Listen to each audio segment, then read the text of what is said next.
Okay, good afternoon, everyone, and welcome to the culminating webinar in our deep dive into agency. We put together a working group this winter to look at three different phases of work. The first was to develop a shared definition of agency across the New Schools Invent cohort, a group of 16 operating CMOs, and then a number of additional schools who are planning their launch next fall.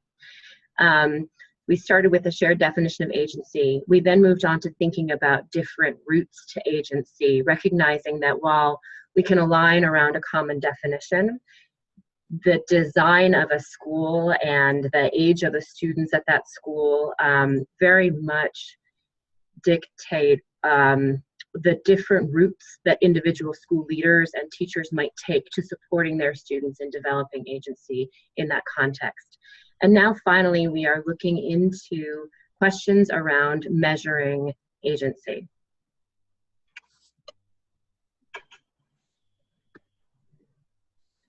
And I am struggling to advance my slides, which are not seeming to work, so I apologize.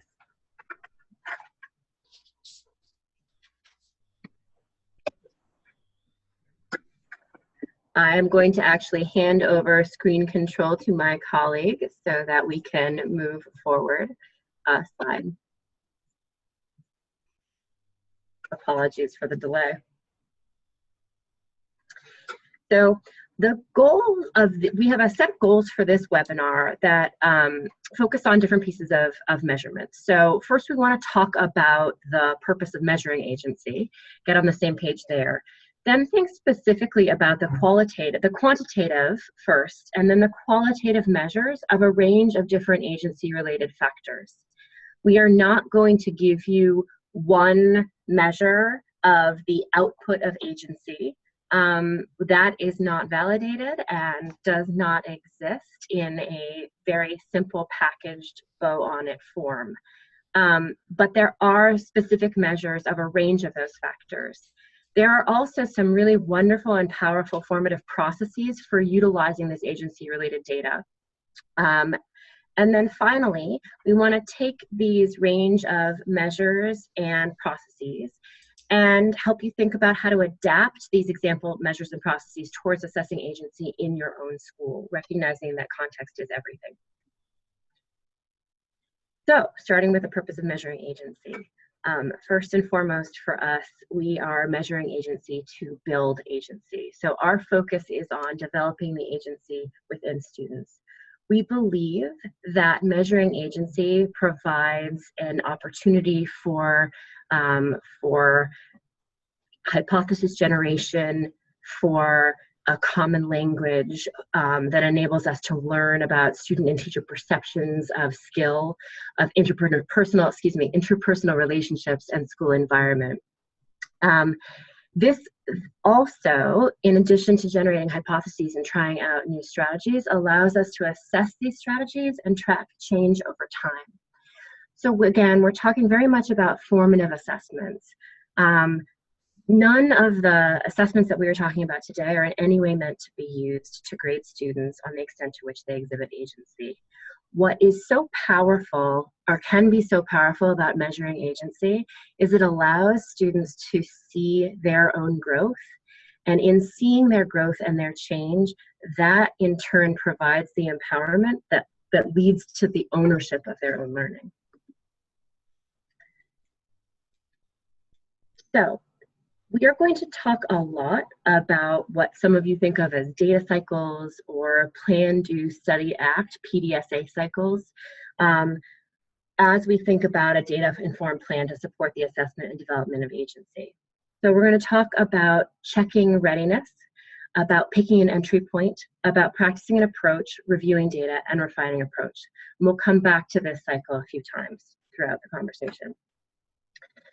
To go back to our first piece, our first phase of our agency working group, when we brought together a number of leaders in the field and many school practitioners as well, we developed a 2-page definition of agency that my colleague Akira will be sharing with you in the chat box. As an aside, we will ask you to respond to a few questions in that chat box throughout this webinar. So if you will just quickly check and make sure that you have that chat box activated, you go down to the bottom of your screen, you will see an icon for chat. Okay, so you can play along with the link or just on this slide. Agency is a person's capacity and propensity to formulate intentions and take initiative to achieve them. The formulated intentions are based on a sense of purpose, individual values, goals, and needs. Ideally, agency both has positive goals for the individual and reflects important pro-social values. In essence, not only does that agency support the individual's positive goals or reaching that goal, but also reflects something that benefits the overall community that we're talking about, in this context, school. Then thinking about what supports or undergirds agency, there is a set of mindsets and skills that students can strengthen and develop that undergird agency. Self-efficacy, growth mindset, self-regulation, awareness of self and community, reflection, autonomy, awareness of, and access to resources. Next, there are a number of contextual factors supporting agency, the relationships between the self and others, a school and the classroom culture, and then family and a larger community culture. We want to think about all of these different contextual factors, both when we're thinking about agency and strategies to support agency, but also when we're thinking about measurement. So DJ, if you can advance. Thank you. So we have, in the surveys that we provided our new schools, Invent cohort partner schools this fall, we have a set of measures that are highlighted in green: self-efficacy, growth mindset, self-regulation, awareness of self and community, as well as questions around school and classroom culture and relationships. There are also other assessments out there that we are happy to explore with you at another point we won't talk about today, related to reflection, autonomy, awareness of and access to resources, family and larger community culture. Our partners who will also be presenting will touch on these components as well. So we want to dive a little bit into these quantitative measures. The survey that the survey that we implement in the fall with our partner schools, there are 2 sets of surveys, one are teacher reports and the other are student reports. We're going to talk specifically about the student self-reports right now. So students in grades 4 through 12 self-report on a series of competencies, of mesh competencies, and we're highlighting 5 of them here. So self-efficacy, growth mindset, self-regulation, self-management, self-awareness, social awareness. These items that they respond to, they then rate themselves on a Likert scale of 1 to 5, with 5 being the greatest extent to which they believe they can, for example, master the hardest topics in my class, and 3 actually being purely neutral. Similarly, the culture climate self-report on a Likert scale of 1 to 5, they report to what extent they feel that these statements are true about their school.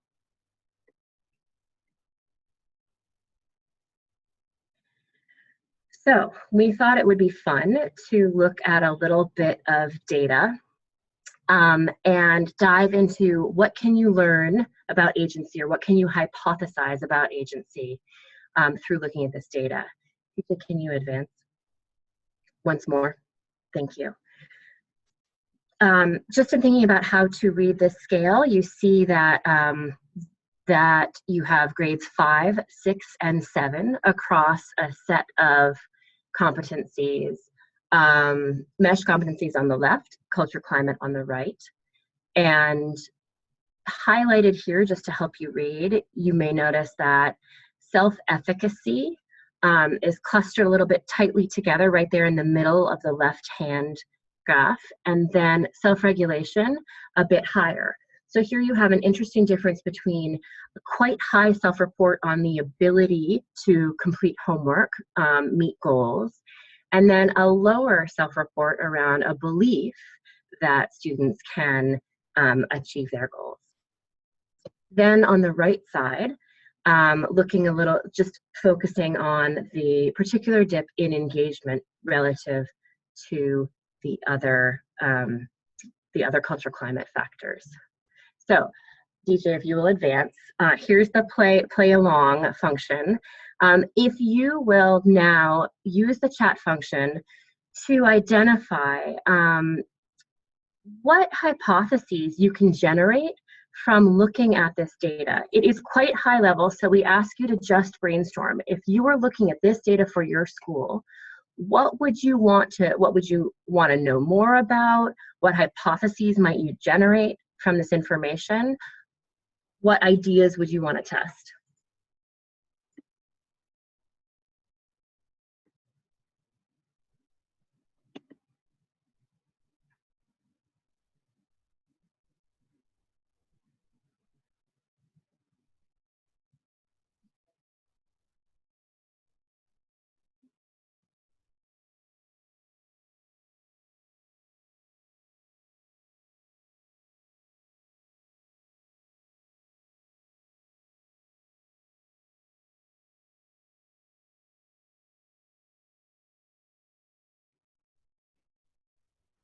Great. So we have we invite you to keep adding observations here, but just to read aloud a few. Wanting to know why 7th graders' levels are so much lower. So yes, students all respond to exactly the same survey in 4th through 12th.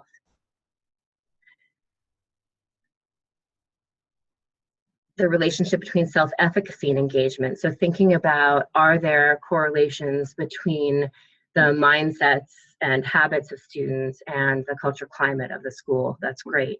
That's wonderful that we could explore that further. What issues are in place to lead to low engagement scores? So digging a little bit deeper into what engagement looks like. And then Karen jumping forward to say, okay, what's going on in 8th grade as well? This is all really wonderful to think about that context. I'm sensing a little bit that there may be a question in terms of thinking about the grades. Is this just developmentally appropriate? Is this what we naturally see happening in the data? Or is there something anomalistic here as well? Wonderful. So let's actually think about engagement in particular and start generating some hypotheses there. I think most useful is to get a little bit more data. So DJ, if we can move forward once more.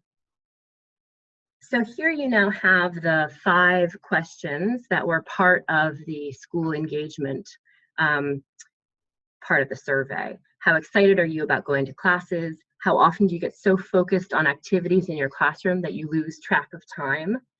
In your classes, how eager are you to participate? When you're not in school, how often do you talk about your classes? And overall, how interested are you in your classes?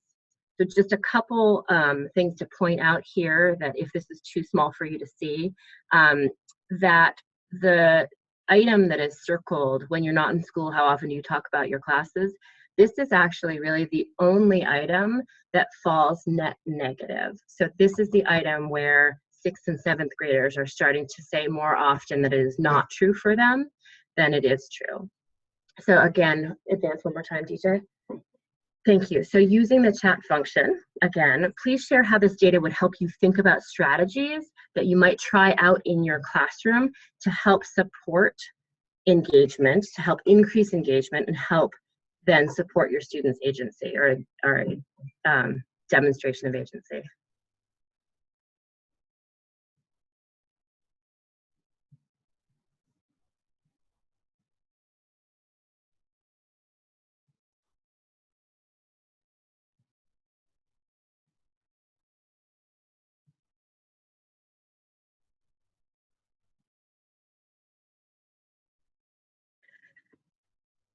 And if you, as you are chatting in, if you will chat to everyone, that would be helpful so that all of the participants can see your chats instead of this going just to the panelists.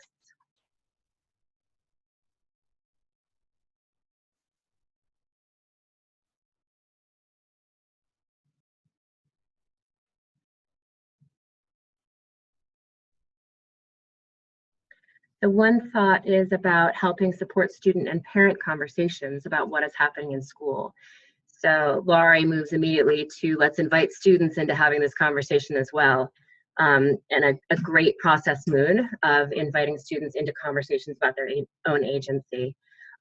Students being able to pick projects or subject matters that they're interested in learning, so they are invested in during the school day.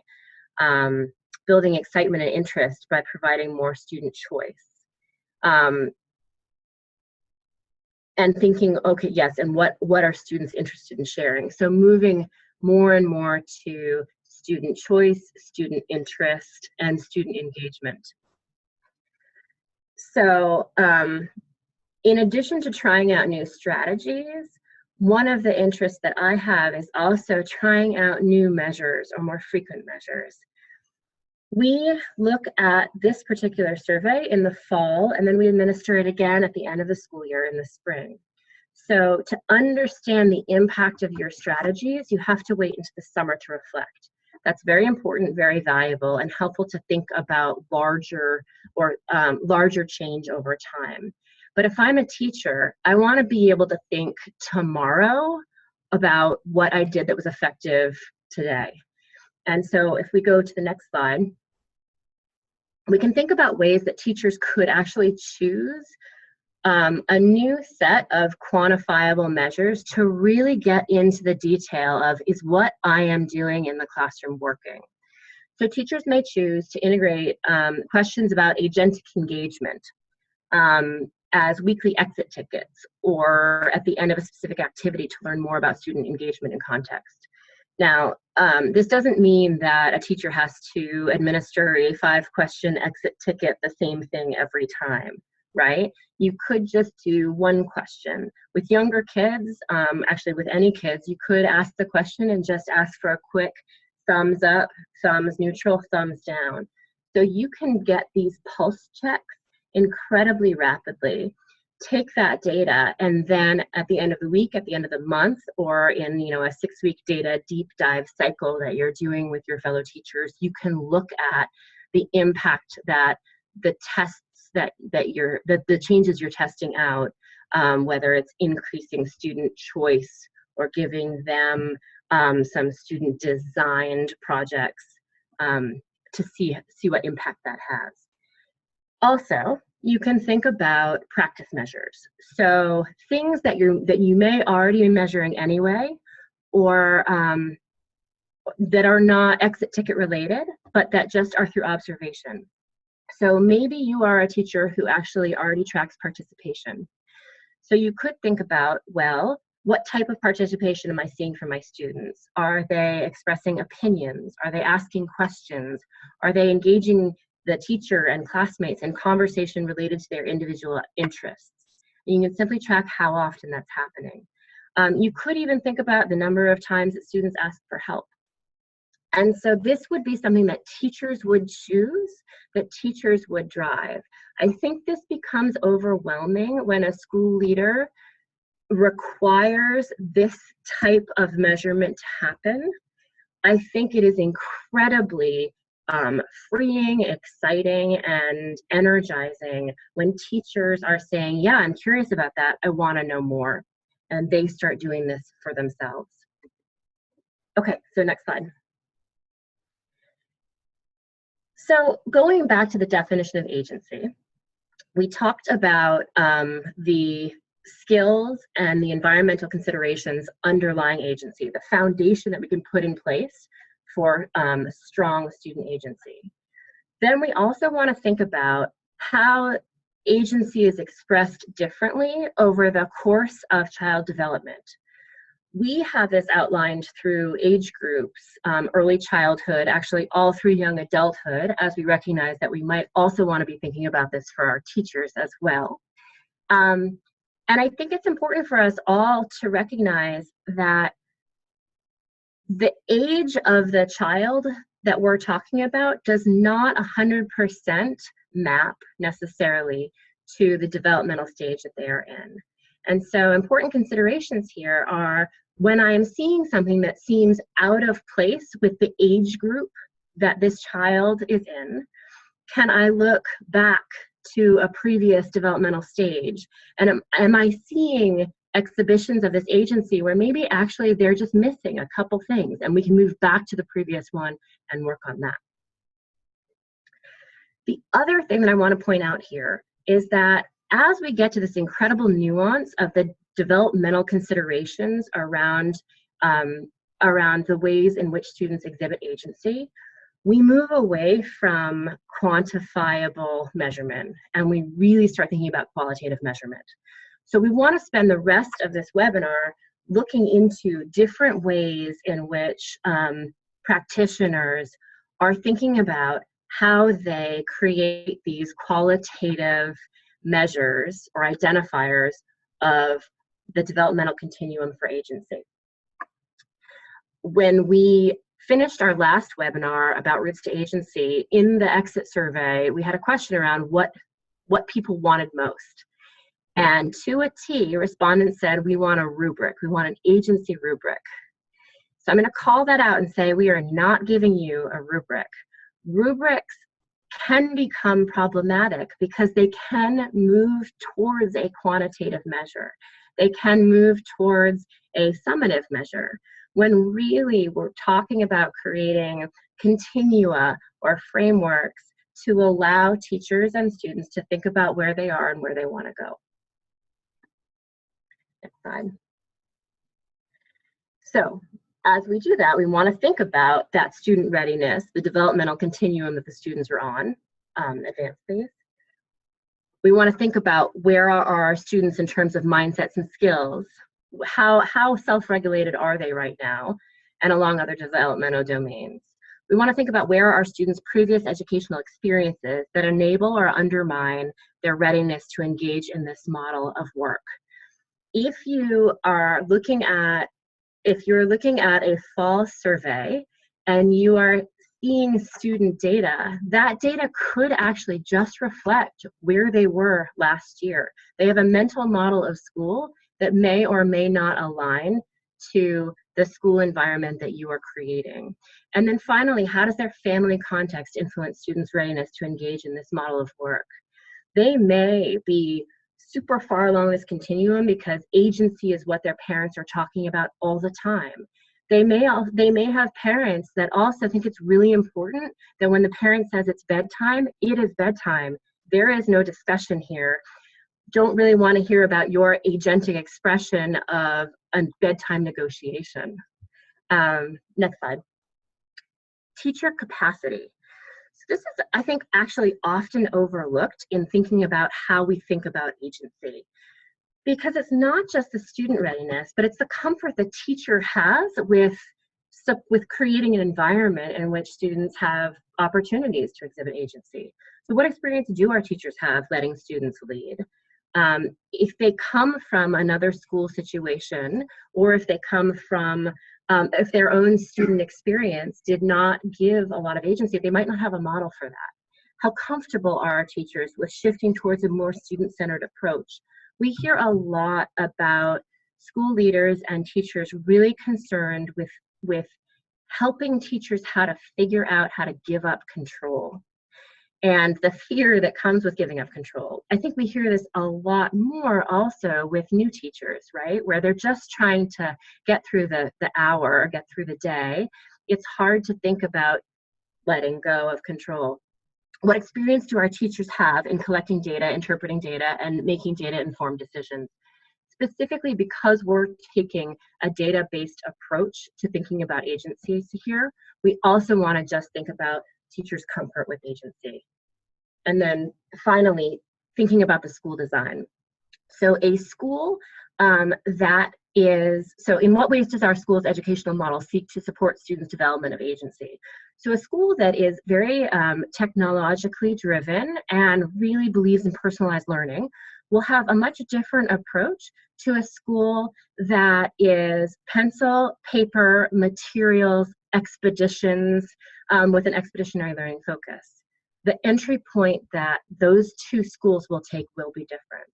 What are our school values around student-centered practices? Have we, as a school, identified what those values are?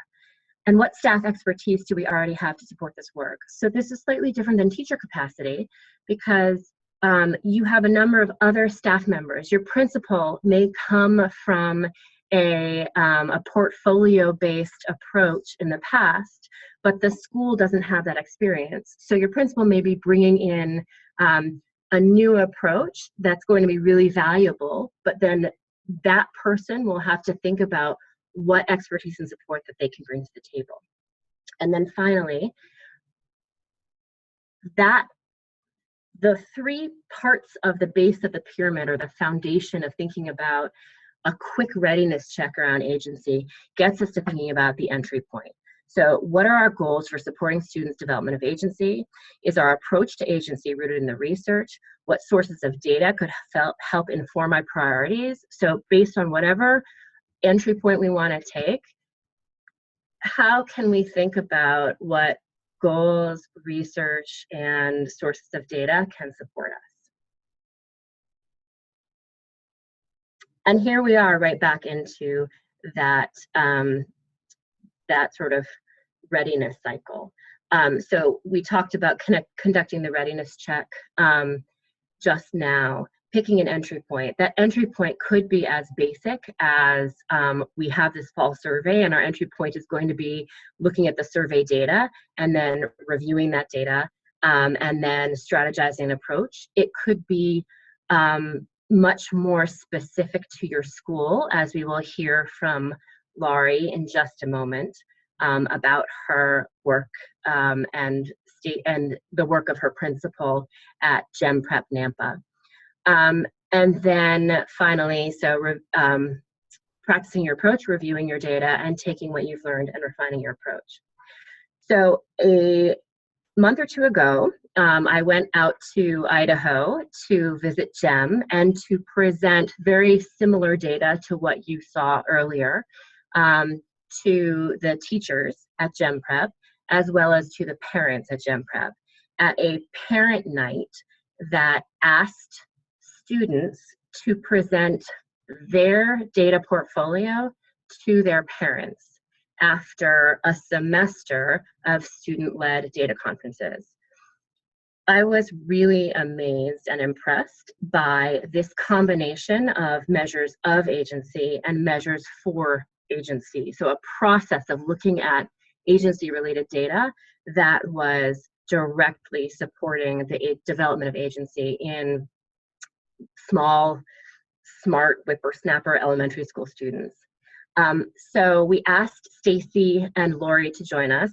Lori is the CIO of GEM Innovation Schools, and Stacy, who had a baby yesterday and therefore will not be joining this conversation, is the principal of Gem Prep Nampa. Lori, I turn it over to you.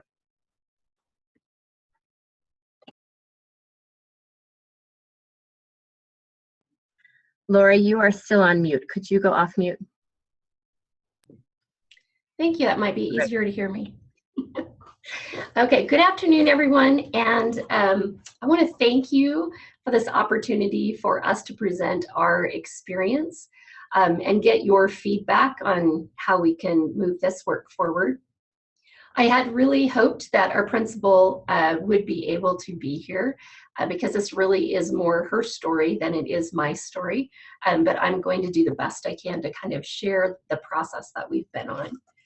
I want to start by giving you a little context about our school because that really helped inform our entry point into this work. So Gem Prep Nampa is a brand new school. We opened fall of 2018. We have 2 classes each at kindergarten through 4th grade level, about 190 students. All of our teachers were new, coming from a variety of different districts and backgrounds. All of our students were new to the school. And we, for those of you that are familiar with Idaho, probably know we don't have a tremendous amount of ethnic or cultural diversity. So we have come up with a new definition of diversity for our schools. We really use minority status, low income status, special ed, and then the 4th factor that we use is no adult in the home that has a certificate or a degree beyond high school. Idaho has a very low percentage of our population that actually has any education beyond high school. So that's really one of the focuses of our school, is to try and improve that across the state. Using these 4 factors for diversity, 73% of our students meet at least one of those factors. And another 55% of our students meet 2 or more of those factors. And this really shaped sort of the way that we started off in this school. DJ, will you go to the next slide, please? We really wanted to focus on building relationships and building a positive school culture.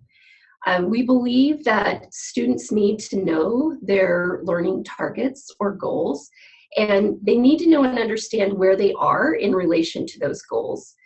And we believe strongly in kids' ability to develop the skills and their ability to self-assess where they are, and to develop some self-regulation skills in order to increase their motivation and their academic success. I will tell you, the majority of our students did not start with great self-regulation skills. That was a major challenge for us in the beginning. So our major goal is to help students develop the strategies that they need to take ownership of their learning, and to teach them how to use data to set and meet personal and academic goals. We really feel like the building relationships is at the foundation of all of this. So DJ, if we can go to the next slide. I want to start by talking about our school design, because I think in many ways this helps you understand our readiness and where we started. The school principal at Gem Prep is the instructional leader. We also have a business operations person, and that person focuses on transportation, breakfast and lunch, you know, broken things at the school. So that really frees up our principal to be the instructional leader of the school. I think that in our model is huge. We also, our model focuses on social and emotional learning and giving students the tools and the strategies to take ownership of their learning. We use a station rotation model at the K through 3 grade levels in math and reading language arts. And we use more of a flex model at 4th grade, and we'll be developing that for grades above.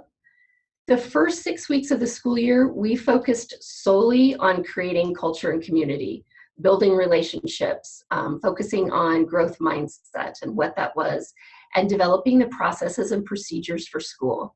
And as an educator, that seemed like an awful long time to not get going on academics. And I can understand how that would be a little scary. Our teachers were definitely terrified by losing all that time, they thought. I think taking that time really set the stage for what we've been able to accomplish. A couple of other important factors in our model: we have 2 90-minute blocks every day, one for English language arts and one for math. Those are common blocks of time across the whole school. That allows us to have students move and change grade levels. So some students might be going to a grade level above their current grade level, and some students may be going to a grade level below.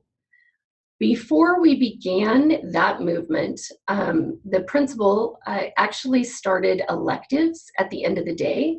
The last hour of the day, teachers have a choice of what elective they would like to teach, something they're passionate about, and these classes run for a quarter, and students are able to choose which class they want to attend. Those are multi-age classes. And so students started the school year moving across grade levels and meeting with different teachers. That really set the stage for what we're able to do with them academically during the math and English language arts rotations. As our model grows into 5th grade and beyond, there's far more choice and independence that's required in order to be successful in our middle and high school model. So we really wanted to focus on helping students develop those skills at the elementary level so that they would be well prepared when they move into our middle school model. DJ, do you want to hit the next? There we go, perfect. Okay. So in thinking about readiness for our school, we knew we wanted to start by developing a strong, positive culture and build strong, positive relationships. We knew we had to be okay with ourselves not doing things well right out of the box. We knew we were going to make mistakes. And we had to be okay with teachers not doing things well right out of the box. All the curriculum that we brought in was brand new to our teachers. They had never seen it. And we didn't actually allow them to bring in any of their own curriculum, which ended up being a really good thing, although they didn't like it in the beginning. And this is sort of how we started. We wanted to give them a base to learn how to let go of control. Many primary teachers are familiar with station rotation. However, the way that we do it looks a lot different, and it is very data-driven. So groups are very flexible, and they're based on the skill level of that child for that particular day, that particular unit, and groups are fluid, and they change frequently. So we are actually asking our staff to use data on a daily basis to inform their instruction for the next day. And that was fairly new for most of our staff. They hadn't had that experience before. Also, most of our staff did not come with a background of student-led portfolio conferences or having data conferences with their students. Our principal comes from a really strong background of international baccalaureate and project-based learning, and she has an incredible amount of experience using data to guide instruction. So those were all strengths that she brought to the school with her in order to lead this effort. When we were thinking about our teacher capacity, we really had to think about teacher agency and whether or not the teachers, the paraprofessionals in our building actually understood agency, and if they were able to model that for their students, and how we might all grow in those areas. Even as leaders, we had to evaluate that. And I think that that's an important part of the process. We had to help our teachers be comfortable with trying a wide variety of new things that they had not tried before. And we had to tell them up front, you're not going to be successful at all of this. You might have many failures, and that's okay. It's actually great. That's a lot of growth comes from those. And we're going to talk about them, and we're going to share them very publicly. And that ended up being a really great model for our students. Our students' readiness levels were also quite interesting. Most of the students came into the school 1.5 to 2 years behind grade level in math and English language arts. Many of them came with a history of bullying in their past schools.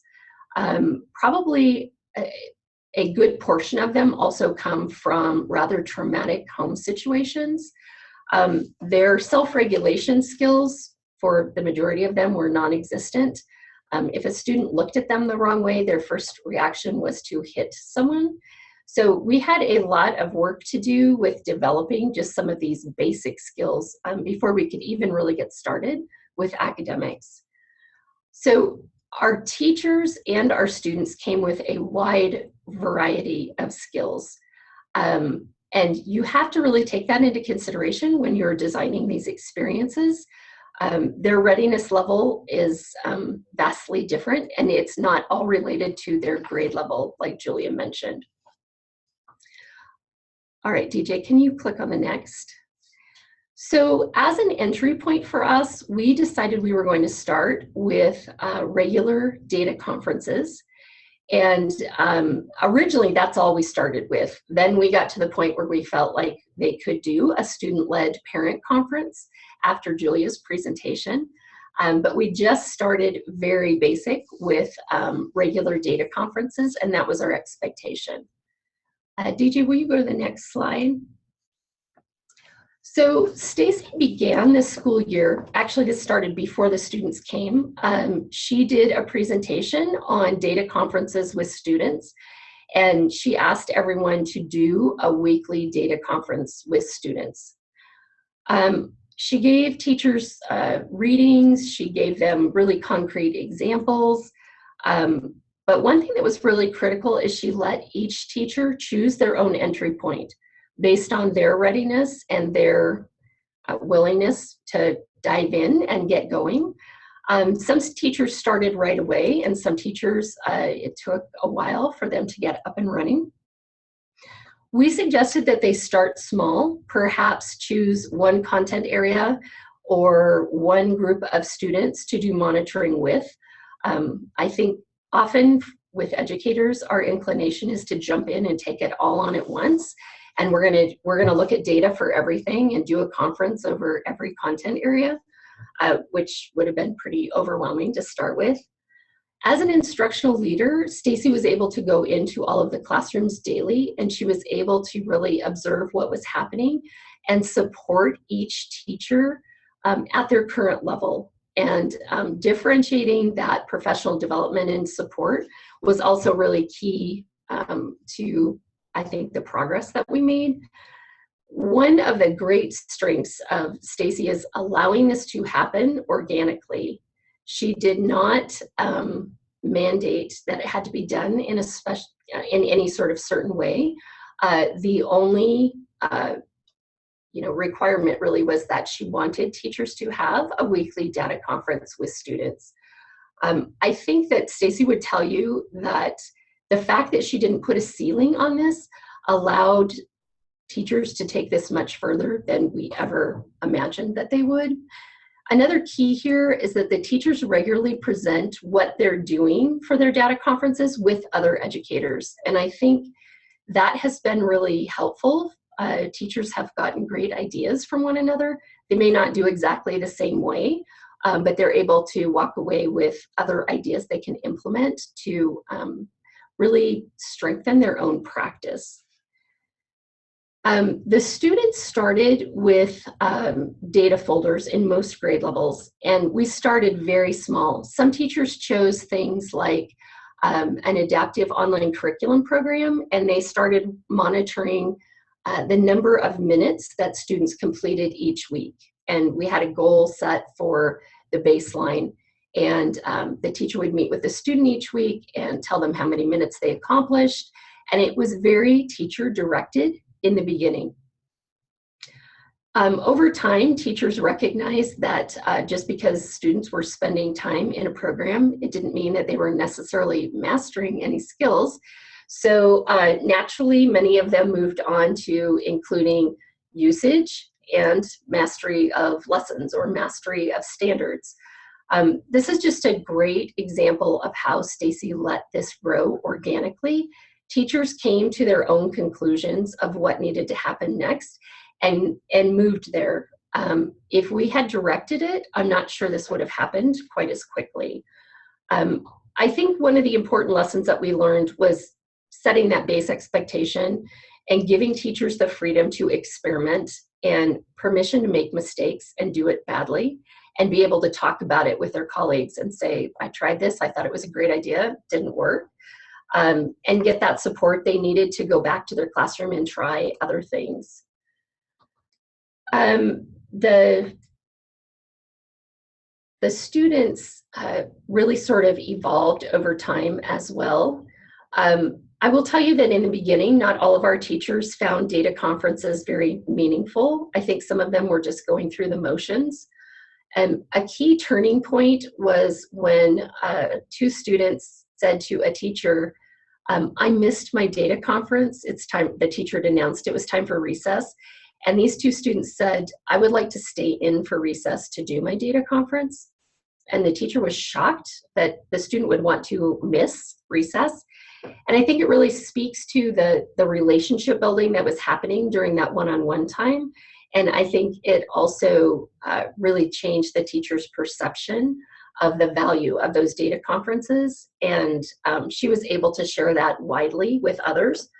Another really great example that I observed, one of our fourth grade teachers was meeting with a student who had started the year at a 1.5 grade level in math. And when she was meeting with him in October, he'd moved up to a 2.5 grade level, and she was sharing the data with him. And he stopped and looked at her and he said, you know, Mrs. E, this is the first time I've ever learned anything at school. Now, I'm sure the student had actually learned things prior to that, but clearly he was significantly behind. But it was the first time that the light bulb went off for him, that he was capable and he could do this work, and he has now just taken off. And he feels very empowered to drive his own learning. And that was just another great example for us of the power of having these data conferences. The data conferences look very different in each classroom at every grade level, and I want to give you a couple of concrete examples of what that might look like. So many people will say, well, kindergartners, how can they have a data conference? The kindergartners started in a very simple way. So the teacher might be collecting data on things like how many alphabet letters can you recognize, or how many sounds can you recognize, or how many sight words. And it may be as simple as a graph that the student was actually coloring in each time they had mastered a certain number of letters or sight words. Very simple, very basic. But even kindergartners could count the boxes on the graph and tell you how much improvement they'd made. They actually have a cute little chant that they do for each other when they hit goals, and it's very developmentally appropriate. At the fourth grade level, this looks vastly different and has progressed, as you might imagine, faster than any of our other grade levels. For example, students are now looking at pieces of writing and evaluating what they did well, what they think they need to work on next. And it's moved far beyond just how much time are you spending in an online program or how many standards are you mastering. And students are really beginning to drive the conversations about what it is that they want to accomplish. They're getting better at setting goals. And I've seen this at kindergarten through fourth grade. Now, are all of our students doing that? No, it looks very different. Everyone's readiness level. We have a couple of kindergartners who are actually able to articulate what it is that they want to do next. And that's fabulous. We have more third and fourth graders who are getting there a lot sooner. But I think it was a good eye-opening experience for us in being cognizant of different students' developmental levels and their readiness levels. Okay, hang on 1 minute here. All right, perfect. After we did the data conferences, we really progressed into this idea of doing a parent night. And we had Julia coming out to the school, and she was going to share all the data from our MESH surveys, and we were going to have parents there. And so the idea of having a student-led data conference came up. This ended up being more stressful than we ever imagined. We had 10 snow days in January, so the teachers had far less time to prepare for this than we thought they might. Stacy did a fabulous job of structuring this. She gave each teacher a checklist for them to use with their students to prepare for the conference. So what would their data folder look like? The students had little sticky notes, and it was one color for things they were very proud of and things they'd accomplished, another color for things that they wanted to work on. While Stacy and I were with the parents talking about the MESH survey data, the teachers were in the classroom with their students practicing. Students were practicing with partners and peers on how to present their data. And that was a key element that we found. The more practice, the more comfortable they were. The other thing that really helped is Stacy gave a set of questions to parents so that they would have questions they could ask. So she really scaffolded that experience for our families. Many of our families have not participated in school events prior to coming to us and have been quite hesitant. Many of them didn't have positive school experiences themselves. So this scaffolding of the questions for parents not only gave them an entry point into this process, but it also modeled for them the types of questions they could be asking their children at home. The little survey here that you can sort of see smiley faces and neutral faces. This is what we gave our students to do a self-reflection on where they were with their social and self-management skills. These are things that we work on across the board in our school all the time. And we do ask kids to reflect on how they're doing towards those skills and their growth towards them. And then when the conference was over and students were done meeting with their parents, the next day they had an opportunity to reflect on how their data conference with mom or dad or grandma or grandpa went, what they felt like they had done well, and what they felt like they could improve upon in the future. I was able to walk through a number of classrooms while these were going on and saw a lot of great examples. We also saw a number of things that we feel like we can improve upon for the next time that we do this. DJ, next slide. We've done a number of reflections, like I said, based on our observations, based on feedback from teachers and students. We're really thinking about how we can scale this further as we add more students to our school, as we add new teachers to our school. We're also looking at how we can scale this across our other schools, as they're very interested in learning how to do this as well. We are really interested in building out a continuum just to help guide our practice. We feel like we started at a fairly basic level, and we are ready to take that to the next level. That's been, I think, that the thing that we love the most about this relationship with Transforming Ed is their support and their ability to help us move to the next level, as well as feedback from all of our partners. So that's kind of where we are, and that's the journey that we have been on. DJ, next slide. Perfect. Thank you so much, Laurie. One thing that Laurie, in giving all of this credit to Stacy around designing and implementing these student-led data conferences, one of the things that she did not emphasize is her own role as CAO. She is incredibly nimble in knowing when to step back and let the principals lead, and really push forward new practice, like this practice that she is describing with Stacy. But she is also very thoughtful about when to step in and support, both in terms of what support do you need, as well as in anticipating what support is needed and providing it without the ask coming in, which I think is really, when we think about that next level of at the CMO level, how do we support our school leaders in supporting agency of students and of teachers? I think the challenge and support, or the letting school leaders lead while also giving them the scaffolding that they need, is also vitally important. So I just wanted to take a moment to thank Laurie, both for presenting and for providing that support to Stacy.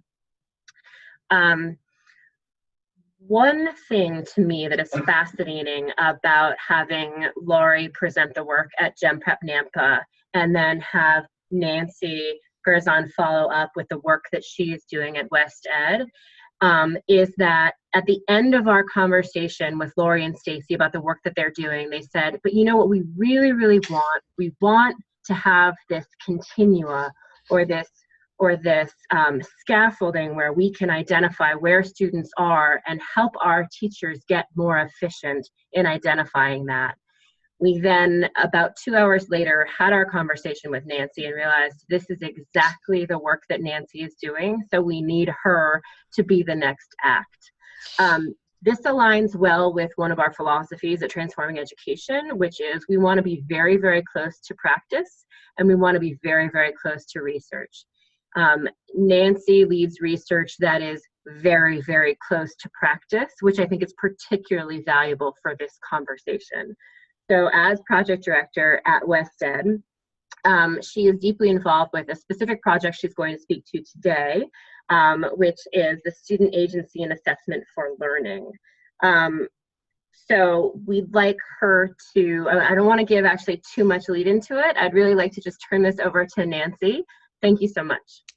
Thank you. And thank you, Lori. It was really a wonderful opportunity to hear about all of the foreground that needs to be in place to do the piece that we're going to talk about next. So I work at Wested with a lovely team of other professional development providers and researchers. And I'm going to put a shout out to two people today. Margaret Heritage, who actually authored the continua that we're going to talk about. She is definitely the lead author and thinker on this. And one of the things that she does particularly well is help think about how to simplify things so that they're usable in the field. And this continua speaks well to that. And the other person on our team who I believe is on our webinar today is Bob Montgomery, who heads up our digital strategy. And he has been instrumental in helping us move this continua forward in a way that is supportive of teachers' reflection and dialogue and helping teachers think about their next steps in their own learning.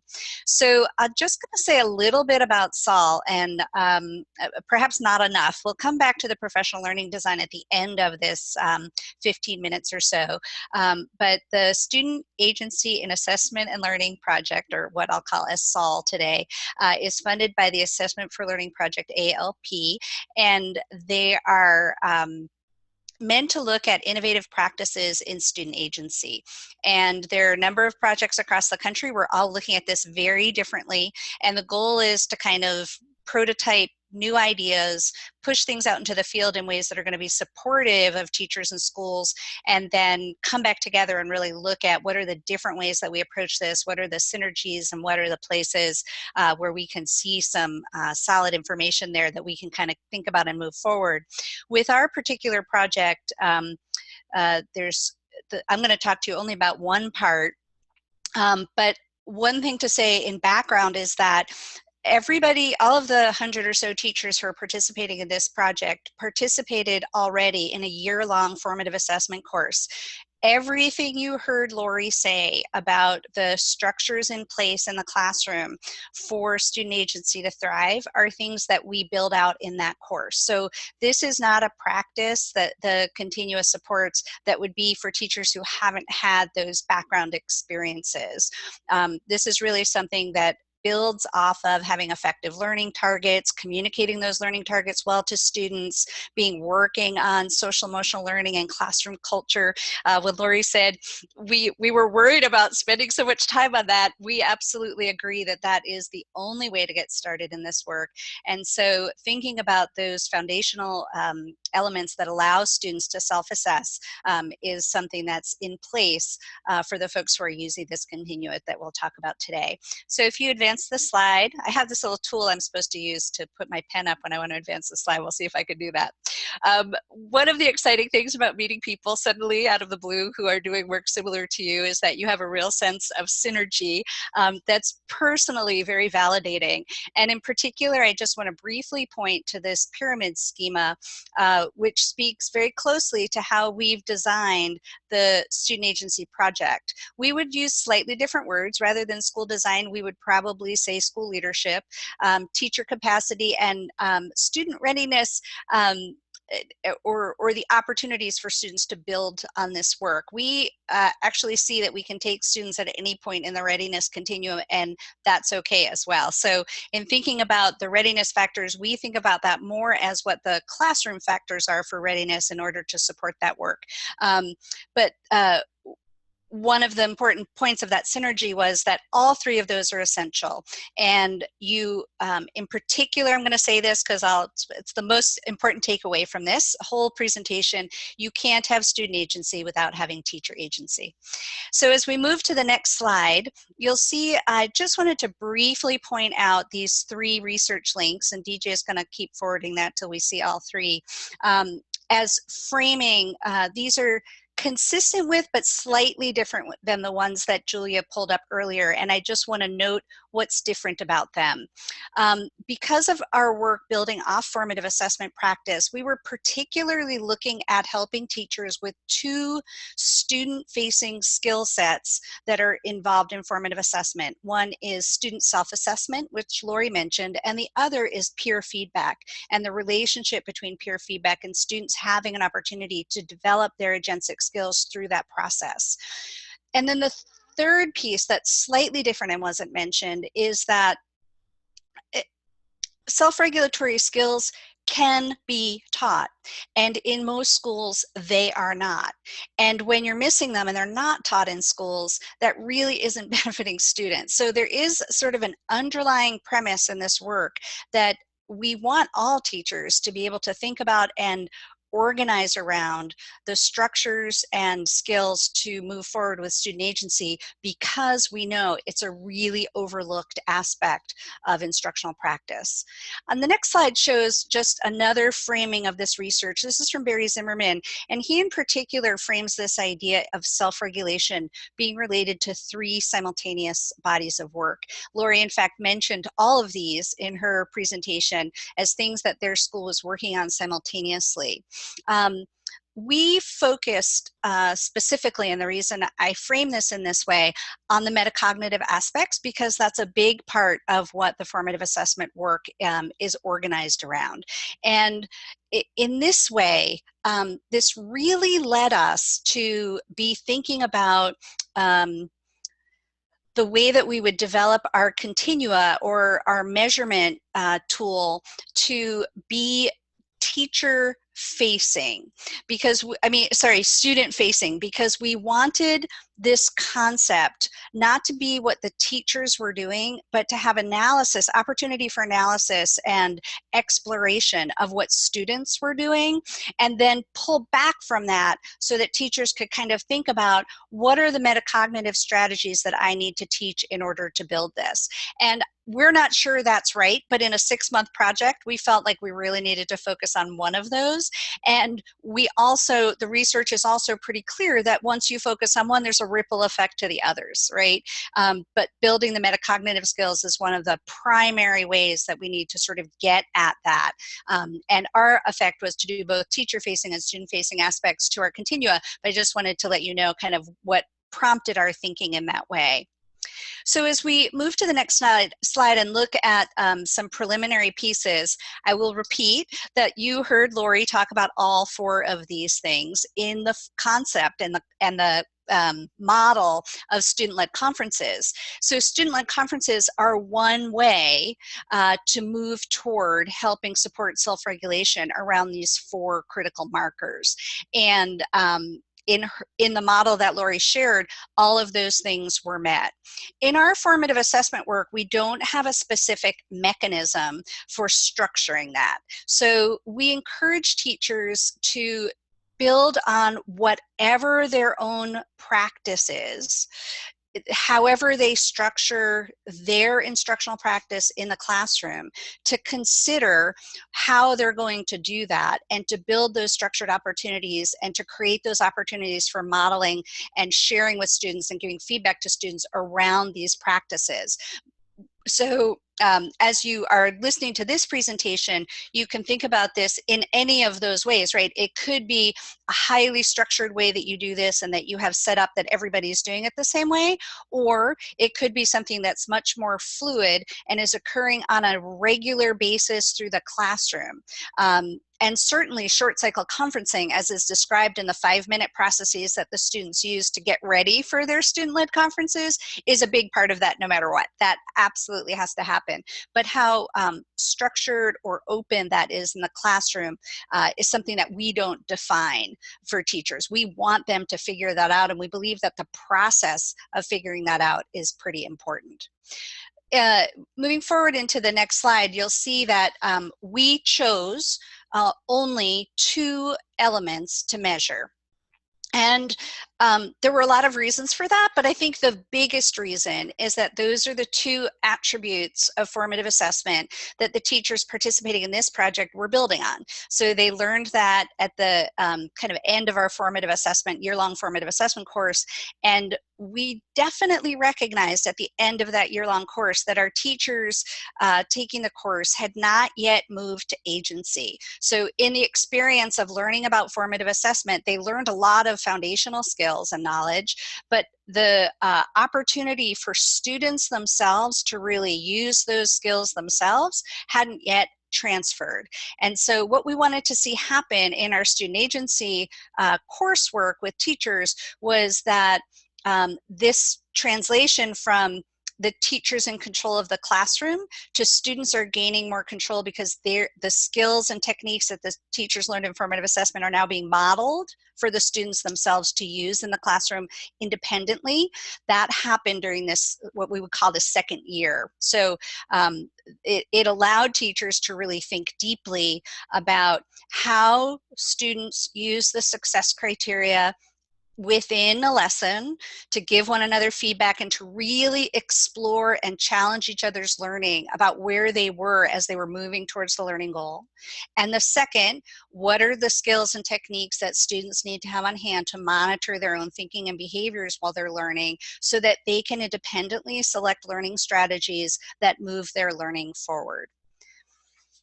So let me frame out with those two pieces. On the next slide, you'll see some elements that we have on the continua. And I'm not sure, I don't have my chat up. I'm not sure if Akira has put the, she just did. In the Dropbox, if you go to the chat, you can download the actual continua. It'll give you a little bit more opportunity to see that as we're working through the next couple of slides. And these aren't actually in the same order as what's on your sheet, so I'll explain them here and then you'll see them a little bit more clearly in just a moment. We identified on the peer feedback continua, we identified from the research 4 areas of visible practice that could be observed and reviewed by teachers. So in this case, peer feedback, we look at, if you have downloaded the continuum, and you'll actually see the last item, structured occasions, is the first item. And that is a student-facing, that is a teacher-facing piece. And then the other 3, the degree of which students have attention to learning goals, success criteria, the degree to which they are using feedback to push their thinking, and the degree to which they are applying the feedback once they get it, and the ways in which they're applying feedback. Those were the 4 what we call dimensions or rows that we put in to measure. And on the self-assessment side, you'll see some connections there. We have 2 student-facing and 2 teacher-facing observable pieces. 1, attention to learning goals, success criteria. To what extent do I understand what's expected of this particular lesson in order to move my learning forward that way and reflect on that effectively? To what extent, we saw this in the earlier engagement questions, to what extent am I engaged with and have a positive approach that this will support my own learning? So those are both the student-facing behaviors that you would see. And then the last 2, structured occasions and information for the teacher. To what extent am I providing the right layer of opportunity in the classroom for this to happen? And what do those structures look like to really make those as powerful as they can be? And what information am I getting from this so that I can give feedback to students and help move their learning forward? So that gives you a framework for what we were thinking of from the research. And on the next slide, you'll see the first framing of one of the continua elements, and this is our peer feedback continuum. So I want to mark here that this looks a lot like a rubric. And like everyone who writes rubrics, there are rubrics. We put categories at the top. It's not a score. You don't get a rating. All of those things are true. We actually refer to each cell as a picture of practice. And when we speak with the teachers about this, the opportunity is to consider what is the current picture of practice based on what we see in your classroom at this moment in time. So in our model, in our professional learning model, teachers take videos of themselves of students engaging in peer feedback and self-assessment. They post those videos onto an online platform. Teachers use the Continua to evaluate those videos and to identify the pictures of practice for each one of the rows, for each one of the dimensions within that example of video, and knowing that's one point in time. And the purpose of this is to encourage dialogue, reflection, and goal setting. So framing that just from the perspective of what are we doing to build skills for student agency, right? Providing opportunity to review evidence, to set goal, to get feedback on that evidence, to self-reflect on that evidence, and to establish goals for themselves. We purposefully use this Continua to promote agency at the teacher level in small, safe, collegial dialogue groups where we structured all of the conversations and protocols for that so that it would be the safest environment possible. So there's online review of videos where you can do inline reviewing and note where different elements of the Continua show up in the video, and then face-to-face dialogue after folks have gone through the online review to talk about the goal setting process and what are the implications for next steps. So you'll see here, just framing this as you read through in your own copy, shaded row structure occasion is the teacher-facing behaviors we would see and measure. Attention to learning goals and success criteria are student-facing, what you would see and measure as an example in the peer feedback. And then on the next slide, this is actually an incorrect title. Sorry, I didn't catch that until now. This is actually a self-assessment example for the second continuum. You'll see as you move from beginning to extending that these are very visible measures, right? You can really attend to this by imagining classrooms and students working with this. And one of the things that we've heard from teachers on this is that for teachers who may not have believed that their students could get to an extending level, they still, what the Continua provided them with was an image or ideas of what moving to the extending level could look like, and how to set more rigorous expectations for their students about the highest level of practice here. Again, not that students are going to get there, but we do see evidence of students, even in the very youngest years, meeting these elements on the Continua with support. So as we move to the next slide, I'll just give you a little bit more of an overview of what the professional learning design was. And again, a measurement from the extent that it's meant to support dialogue and set goals. The purpose, we introduced the rubric in a 2-week foundation course where we did a tuning protocol, a series of tuning protocols with teachers around what was in it, what was in this, and a number of readings and videos to showcase different aspects of the Continua. And teachers worked on that independently online, and then they had a meeting and they selected who was going to do videos when and how they were going to cycle that through. And then they did the, underneath you'll see plan, teach, and capture video, reflect and share, give and receive feedback. We had structured protocols for all of those, and they worked through that cycle independently at their sites with academic coaches or instructional leaders leading that process in almost all cases. They went through 2 cycles of that. If they had 4 teachers, they would do 2 cycles. If they had 6 teachers, they would do 3 cycles, with the goal of setting some rigorous expectations at the end of that for moving them forward in that frame. Just in this last slide from our end, the framing for this, moving to the next slide, the framing for this is to help the Continuum answer these questions. Which picture of practice most accurately depicts what's currently going on? What will the next picture of practice look like as it plays out in my classroom? And what concrete steps can I take to begin to move my classroom towards the next picture of practice? With the goal here being that this is a strengths-based way of looking at things. We very much want teachers to be able to model this kind of practice in their classroom and to be able to recognize the pictures that they're seeing for students on the day-to-day work, and what are some of the strategies and approaches that they can collectively think through at their site that will be most supportive of moving that forward. And that looks very different, as Lori said and Julia said, at different levels in terms of how you want to structure and support that, and building that common language and framing that in the way that for strategies and approaches that are most useful for that is very helpful. And on the final slide, I leave you with this quote that actually Margaret Heritage brought to our attention, which really speaks to me about what the students told us on our project sites and our recent project visits. So just reading the quote: "In study after study, teachers who developed their own practices had more success implementing formative assessment, more cultural change, and greater student self-regulation. Thus, the leadership role of classroom teachers is not just one of doing, it is one of thinking and being." And with the recent set of site visits that we have, we heard from students that they said things like, "Our teacher lives this, our teacher shares this, our teacher expects this, our teacher is learning too."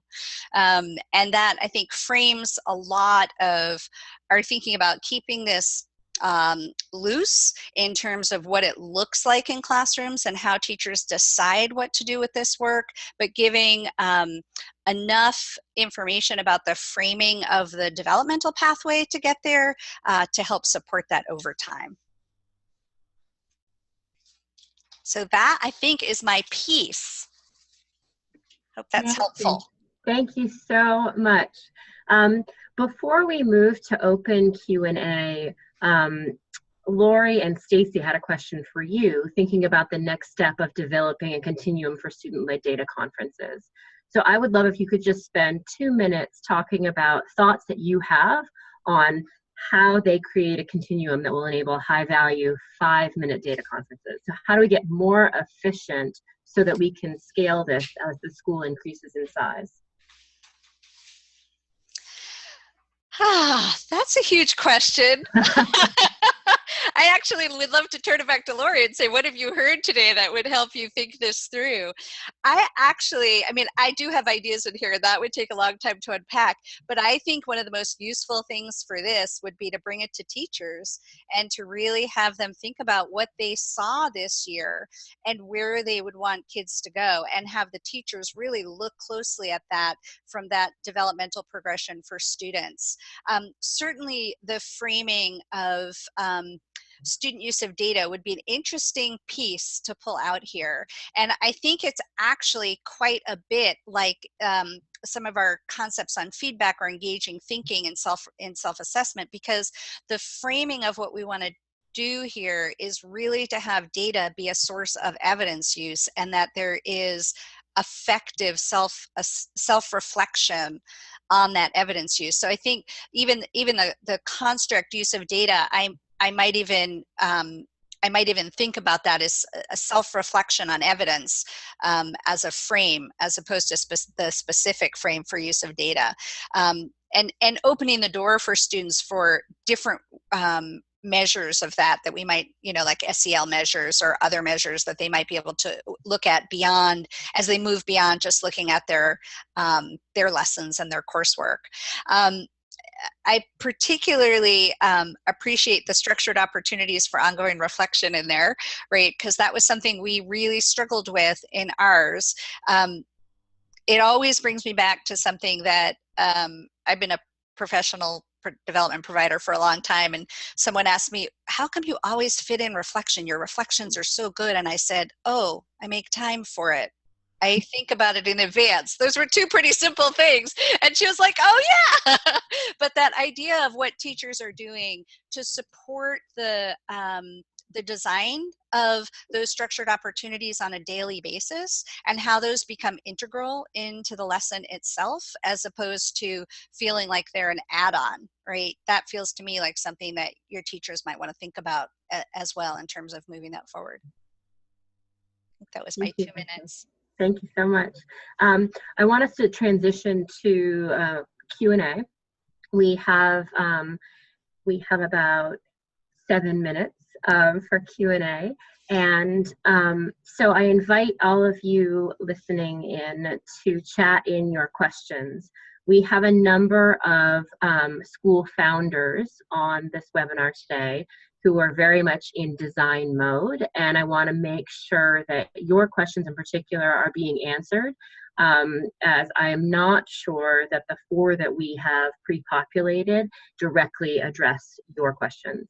But as those questions are being chatted in, let's start with the first question. From your experiences in these student-centered practices, what have you observed that suggests these practices are indeed helping to support students' agency?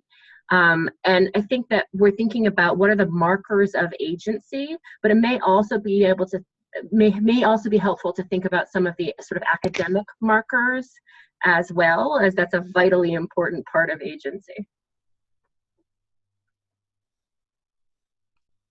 Lori, do you want to open up your mic? Thanks. Sure. When I think about this, I'm thinking about the observable things that we have seen in each classroom from students. And I think the example that I shared about the young man who actually was seeing himself as a learner for the first time, to me, those are pieces of evidence that I see that our practices are helping kids improve their agency. We have lots of those kinds of observations. Is that what you're looking for, Julia? Do you want? There's actually a follow-up question that's just come in that might be helpful as corollary, and then I'd love to hear from Nancy. So Katie asked, what advice do you have for school leaders who are nervous about this kind of risk-taking that you were talking about and worry about how students, how to make sure the students are not sacrificing their academic results? So does agency and academics have to be a trade-off? That's such a great question, and one that we have struggled with a lot. I think it doesn't have to be a trade-off, but I think the more time and energy you put into developing those agency skills and that positive culture and climate up front, the faster the academics progress. I mentioned that we spent a solid 6 weeks working on those kind of things before we started academics. Our students still, the majority of them made a year's worth of growth in a semester. So we didn't have to trade academics for this focus. But that's a great question and a common concern, I think. Nancy, do you have any thoughts on sort of the markers of student agency? So what the research says is that if you can get to the point where students really are able to monitor their own learning and move their own learning forward, that there's a significant shift towards students taking much more responsibility, and there are changes that involve achievement, but there are other changes as well that are equally, if not more important, that I don't know that we're measuring just yet. So one of those changes is the quality of the teaching experience for teachers, which speaks to a lot of things that go on in schools in terms of retention, opportunities for teacher leadership, loss of things that create burnout, and other things. And that's a whole framework shift in terms of allowing students to have more control in the classroom and structuring the classroom so that you think very differently about how, when, and why you give feedback and what your feedback looks like. Because one of the we said this in the peer feedback piece, but one of the parts of changing the role of students is that they have, teachers end up taking a different role, and a role that's much less forward in terms of being the one who provides all the information. And that is a risky place for teachers to be. But it does lead to significant, when it's done right, and it's not always, and in many cases it's not ever done right, depending on the beliefs and values of the teachers going into it. I think this is a very big shift for some teachers. And I think there's more information coming out about how difficult it is to change some of those underlying beliefs that we've normalized through, state assessments and practices that tell you to go in and fix what's wrong. And we're trying to get away from that and think about this as a developmental continuum, and that's a different way of thinking about things. Thanks, Nancy. Laura, you started in talking a little bit about the demographics of your students, and I think that we all think a lot about the relationship between equity and an agency or other social emotional or mesh skills. So I want us to focus on question 3 for just a couple minutes. How do we ensure that practices meant to support students' agency are indeed equitable for children from different backgrounds and environments where perhaps they have not had practice with choice and control? Yeah, that's a really great question. I think for us, we looked at readiness first and got a sense of what experiences students had had so that we could develop supports for students who maybe hadn't had any experience with choice or control. And we also structured experiences for students that were non-academic in the beginning so that they could have some choice and control and have success right off the bat.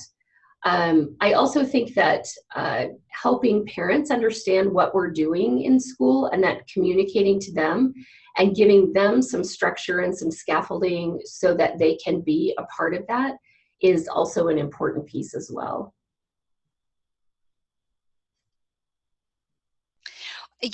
So one thing I would add here is that there's some, I think, compelling research coming out around English learners and using this model with English learners specifically, and also a little bit less coming out on special ed students, but we've seen some case studies come out. And one of the most important markers for the change of what happens in the classroom as students gain that control over their own learning is that there's much more expectation for student dialogue in the classroom, and the classrooms are sort of, loud, and kids are often talking, and there's lots of dialogue going on. We're seeing, particularly in our Arizona schools, I know we have a very small N factor right now, but we're seeing teachers report to us that this has been the best thing that's ever happened for them, for their English learners, because it creates a safe space in which to dialogue. And that's consistent with what we're seeing come out from research, particularly around formative assessment.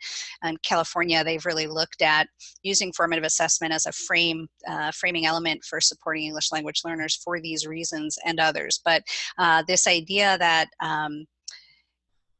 this wouldn't have been kind of an easy transition for them, but once you have those inclusion practices in place, this is something that works exceedingly well to help students with those different backgrounds feel included and part of the classroom environment. Thank you. Okay, we are going to move very quickly to next steps. I'm skipping the first one, moving right to the second one. We invite everyone on this call to reach out to us if you want to think about what support you would like in developing an approach to agency or building a continuum that is specific to your school or CMO. If you have interest in collaborating, great, indicate in the exit survey or email us directly. We also believe strongly that it is highly valuable to develop your own practices, but even more valuable if you develop those practices from borrowing, stealing with citations, and then adapting as your own. So we will share with you again the materials we shared on this webinar, and we will also send examples of a continua from Khan Lab School, their independence framework. It's a private school that doesn't have grades. You advance to the next level when you yourself feel you are ready for the next independence level. And then as well as the essential skills and dispositions developmental framework, which gives sort of a higher level view of agency than the specific entry points approach that we took today. Finally, Akira is chatting in the exit survey. So if you will, provide some good feedback to us so that we can continue to get better, then we practice formative assessment as well. Thank you all so much. Next slide gives you the thank yous to the people who were not here, who gave incredible, valuable feedback to us on this conversation. And we wish you all a wonderful afternoon. Goodbye. Thank you.